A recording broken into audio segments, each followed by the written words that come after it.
اس پر آخری حدیث سنا کے ختم کر رہا ہوں. آخری حدیث سوائے چند اکابر علماء کے بہت سونے شاید وہ پڑھی اور سنی نہ ہو.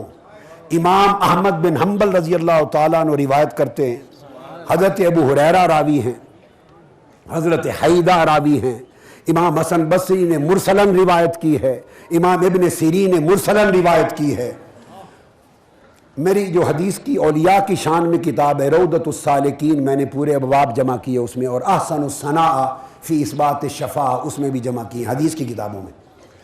آقا علیہ السلام نے فرمایا 3 دن گزرے, آقا علیہ السلام نماز پڑھانے کے لیے تشریف لاتے, فجر ظہر عصر مغرب عشاء, واپس چلے جاتے, صحابہ کی مجلس میں نہ بیٹھتے.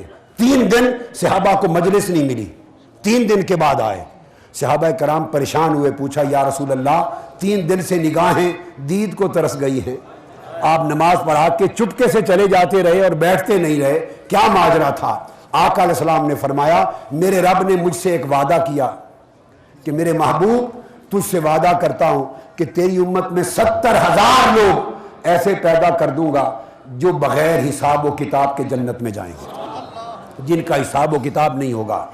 تو میں نے عرض کیا فزد, اور فوی روایت فاستزدتہ, میں نے اللہ تعالیٰ سے زیادتی مانگی کہ مولا یہ تھوڑا ہے زیادہ کر. تو میں 3 دن عرض کرتا رہا اور زیادہ کر. اللہ رب العزت نے جب میں نے پہلے دن کیا تو زیادہ کر دیا. فرمایا میرے محبوب ان 70,000 آدمیوں میں ہر ہزار ایسا ہوگا کہ اپنے ساتھ 70,000 بغیر حساب و کتاب کو شفاعت کر کے لے جائے گا. جب یہ اللہ نے یہ وعدہ کر دیا فاستزدتہ, اور عرض کیا مولا تعالیٰ وزد, یہ بھی تھوڑا ہے اور بڑھا. یہ تو 1000 اگر 70,000 کو لے جائے تو میری امت کے ایک ولی کے حصے میں 70 آدمی آئے نا, تو یہ تھوڑا ہے اور کر. 3 دن میں لجاجت کرتا رہا, التجا کرتا رہا, میرا رب لاڈ میں میری التجا سنتا رہا.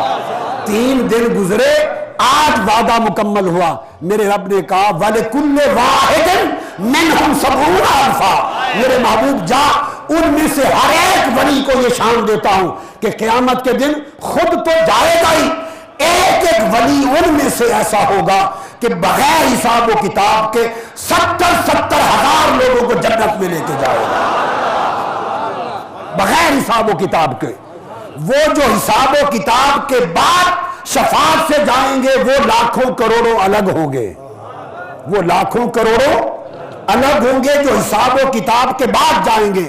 جو دوزخ میں پھینک دیے جانے کے بعد اولیاء کی شفاعت سے نکالے جائیں گے, جنت میں جائیں گے, وہ لاکھوں کروڑوں پھر الگ ہوں گے.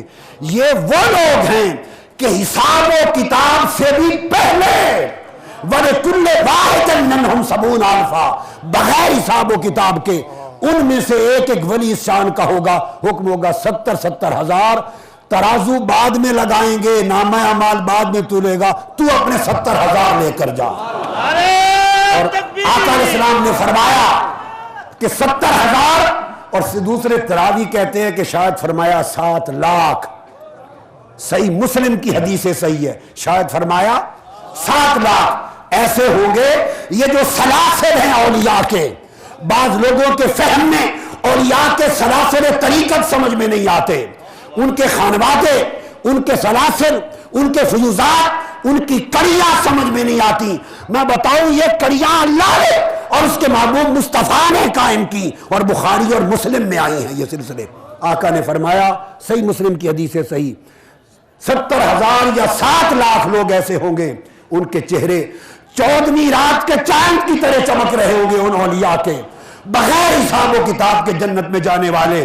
انہیں حکم ہوگا اپنے متوسلین کو جنت میں لے جاؤ. آقا علیہ السلام نے فرمایا, مسلم شریف میں حدیث ہے کہ پہلا شخص جو ولی کامل ہوگا, جو امام ولایت ہوگا, جو امام سلسلہ ہوگا, جو سربراہ ہوگا, پہلا شخص آقا نے فرمایا جنت کے دروازے پر کھڑا رہے گا, جنت میں نہیں جائے گا جب تک وہ 70,000 یا 7 لاکھ جو عدد جس کو ایلوکیشن ہوگی, آخری آدمی جب تک اس سے محبت کرنے والے, چاہنے کا حقدار جب تک آخری جنت میں داخل نہ ہو, وہ پہلا شخص جنت میں قدم نہیں رکھے گا.